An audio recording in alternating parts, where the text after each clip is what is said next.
Assalamualaikum warahmatullahi wabarakatuh. Di video kali ini Beta mau menjelaskan tentang bab 1 kita, yaitu dimensi 3. Nah, dimensi 3 sendiri itu nanti ada 3 subbab, yaitu kedudukan, jarak, dan juga sudut. Nah, di video ini kita akan fokus ke subbab kedudukan. Silahkan bisa disimak ya. Oke, jadi di dimensi 3 itu kita kenal 3 istilah penting, yaitu adalah ada titik, ada garis, dan juga ada bidang.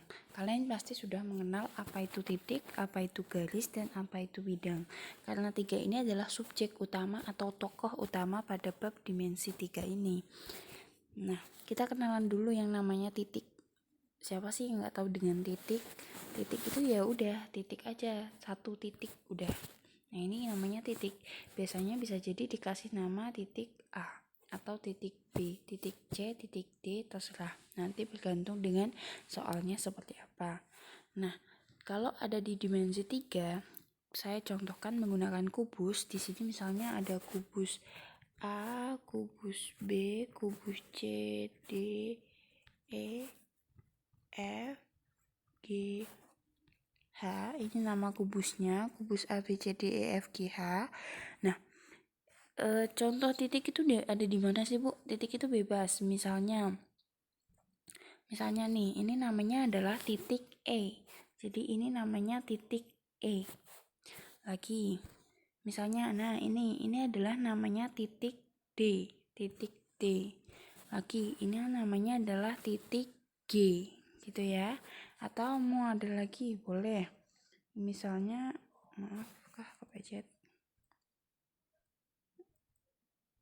Oke, tadi sampai di sini ya. Misalnya lagi mau ada titik yang lain nih. Titik mana? Saya pakai pen warna biru. Di sini. Di sebuah titik. Nah, ini bisa kita beri nama titik P. Boleh, bebas gitu ya. Jadi titik itu letaknya terserah di mana-mana dia, suka-suka dia. Cuman kalau di dimensi 3 biasanya dia ada di sekitar rusuknya. Bisa di pojokan rusuk kayak gini, atau bisa juga di tengah-tengahnya juga seperti ini, atau ada di garisnya, begitu ya. Itu tadi adalah titik. Nah, selanjutnya adalah garis. Siapa sih nggak kenal dengan garis? Garis atau ruas garis, yaitu berupa suatu garis lurus ya. Nah, coretan ini kita bisa kasih nama nih, misalnya garis AB. Lagi, misalnya ini mau kasih nama garis PQ, boleh gitu. Lanjut, atau bisa ditulis sebagai ini nih, AB, itu namanya garis AB. Yang ini kita bisa tuliskan sebagai garis PQ. Kalau di dimensi 3, garis itu yang mana? Garis itu adalah bisa jadi rusuk atau bisa juga sebagai diagonal sisi maupun diagonal bidang. Diagonal ruang juga sama. Nah, ini namanya garis. Kita kasih nama dulu si kubusnya.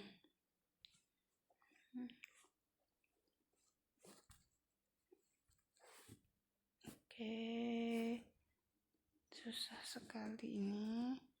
Kita kasih nama si garisnya, si kubusnya, maaf. Ini adalah kubus A, B, C, D, E, F, G, H. Oke, kubus A, B, C, D, E, F, G, H. Mana sih yang disebut dengan garis? Nah, ini adalah garis GH. Ini adalah garis GH. Yang ini. Oke, itu ya. Lagi. Nah, ini kita sebutnya sebagai garis BF. Lanjut lagi. Oke. Ini berarti kita bisa sebutkan sebagai garis siapa nih? Namanya CF. Namanya garis CF.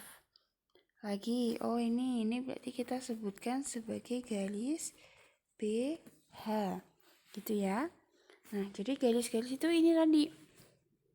Ini dari G ke H, garis ini kita sebutnya dengan garis GH. Terus dari B ke F yang warna merah ini kita sebutnya sebagai garis BF. Yang warna biru C ke F berarti kita sebutnya sebagai garis CF. lagi B ke H, berarti kita sebutnya sebagai garis BH. Itu ya garis kalau di dimensi 3. Lanjut. Nah, selanjutnya adalah bidang. Bidang itu gini nih, bidang itu kayak suatu permukaan. Misalnya ada selembar kertas, itu namanya bidang permukaannya. Satu lembar roti, itu namanya juga bidang. Nah, ini nih yang disebut dengan bidang. Mau diputer-puter seperti apa, dia adalah bidang, satu lembar begitu. Itu adalah bidang.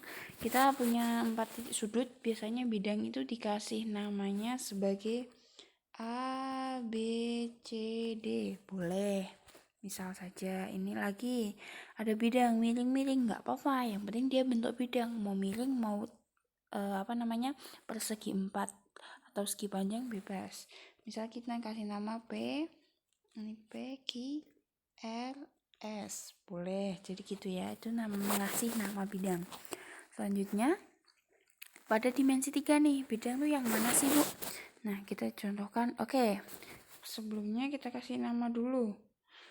Ini adalah kubus A, B, C, D, E, F, G, H. Penamaan kubus selalu begini ya.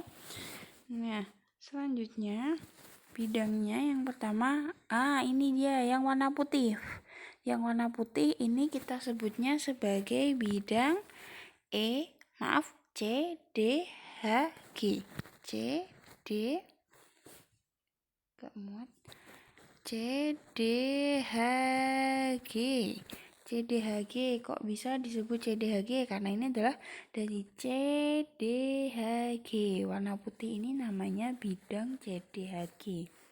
Begitu. Lagi. Oke, yang warna kuning. Kita kasih nama nih. Ini namanya adalah bidang A, B, C, D. Kok bisa? Karena ini A, B, C, D. Itu adalah bidang A, B, C, D. Selanjutnya, oke, pakai diagonal ruang. Ini tadi dikasih nama dulu, belum ada. A, B, C, D, E, F, G, H. Oke, yang warna kuning ini kita sebut sebagai bidang B, C, H, I. B, C, H, I. Gitu ya. Itu adalah penyebutan untuk bidang. Nah, tadi titik, garis, bidang sudah. Lanjut kita masuk ke kedudukannya nih. Jadi kedudukan itu ada 3, kedudukan titik, garis, dan bidang. Titik sendiri ada 2, yaitu titik dengan titik, titik dengan bidang, atau kita juga bisa sebutkan sebagai titik terhadap garis dan titik terhadap bidang. Selanjutnya untuk garis itu ada garis dengan garis, ada garis dengan bidang. Nah, yang terakhir bidang itu hanya ada 1, yaitu bidang dengan bidang. Ini nanti Bu Ita akan pecah-pecah jadi beberapa video biar tidak terlalu berat untuk menontonnya. Begitu ya. Untuk kedudukan yang pertama, kedudukan titik masih ada di video ini, jadi 1 dulu. Kedudukan titik sendiri itu ada 2 tadi, titik terhadap garis dan juga titik terhadap bidang. Kita bahas yang titik terhadap garis dulu. Titik terhadap garis. Misalnya, nah di sini ada kubus A, B, C, D, E, F, G, H. A, B, C, D, E, F, G, H. Di sini ada sebuah titik nih, titik M. Ini adalah titik M. Dan juga ada sebuah garis EF. Kedudukannya bagaimana? Jadi kedudukannya itu titik M terletak pada garis EF. Titik M terletak pada garis EF. Kata kuncinya ini terletak. Terletak itu artinya dia ada di garis EF. Kalau misalnya kalian meletakkan gorengan di piring, berarti kan gorengan itu nempel di piringnya. Jadi terletak itu nempel. Atau kata lainnya adalah menempel. Nah, itu tadi adalah titik terhadap garis. Yang pertama ada menempel, lalu yang kedua ada apa sih? Lanjutnya, nah ini titik H tidak terletak pada garis EF, titik H ada di sini, garis EF ada di sini nih. Apakah mereka menempel? Tidak, mereka tidak menempel. Jadi kalau tidak menempel itu kata lainnya adalah tidak terletak. Oke. Jadi kalau yang terletak itu tadi misalnya ada garis, terus ada titiknya, itu namanya adalah terletak. Sedangkan yang tidak terletak itu ada garis, ada titik. Mereka berjauhan. Gitu ya. Jadi contohnya seperti itu. Menempel itu terletak, kalau tidak menempel itu berarti tidak terletak. Oke, itu fokusnya tadi. Selanjutnya, kedudukan titik terhadap bidang. Tadi kan titik terhadap garis, sekarang titik terhadap bidang. Kita bandingkan, ada titik, ada bidang. Nah, bagaimana kedudukannya? Di sini ada kubus A, B, C, D, E, F, G, H. Ada 2 titik nih, titik H dan juga titik D, dan bidang A, B, C, D. Jadi bidangnya fokus ke bawah sini. Ini adalah bidangnya A, B, C, D. Nah, yang pertama, titik D terletak pada bidang A, B, C, D. Kalian lihat titik D itu ada di sini. Bidang A, B, C, D ada di sini. Apakah titik D itu menempel pada bidang A, B, C, D? Jawabannya iya. Titik D menempel di bidang A, B, C, D. Kayak tadi, gorengan ada di piring.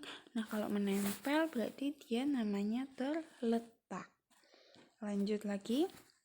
Yang kedua adalah titik H. Titik H terhadap A, B, C, D. Apakah H ini menempel dengan A, B, C, D? Ternyata tidak. A, B, C, D ada di bawah, H-nya ada di atas. Mereka mengambang. Jadi ini adalah A, B, C, D. Sedangkan H-nya ada di sini.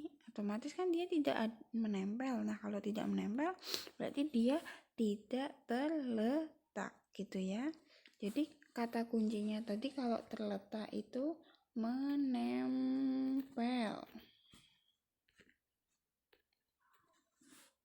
Oke, terletak itu adalah menempel. Jadi kalau tidak terletak ya berarti tidak menempel, wis gitu aja. Oke. Itu tadi adalah tentang kedudukan titik. Jadi kedudukan titik ada 2. Titik terhadap garis. Titik terhadap garis adalah ada terletak sama tidak terletak. Lanjut lagi, titik terhadap bidang itu berarti ada 2 juga, terletak dan tidak terletak. Sekian untuk video ini tentang kedudukan titik. Kalian lanjut ke video kedua, nanti ada kedudukan garis. Begitu ya. Saya cukupkan. Silahkan bisa menyimak video kedua. Wassalamualaikum warahmatullahi wabarakatuh.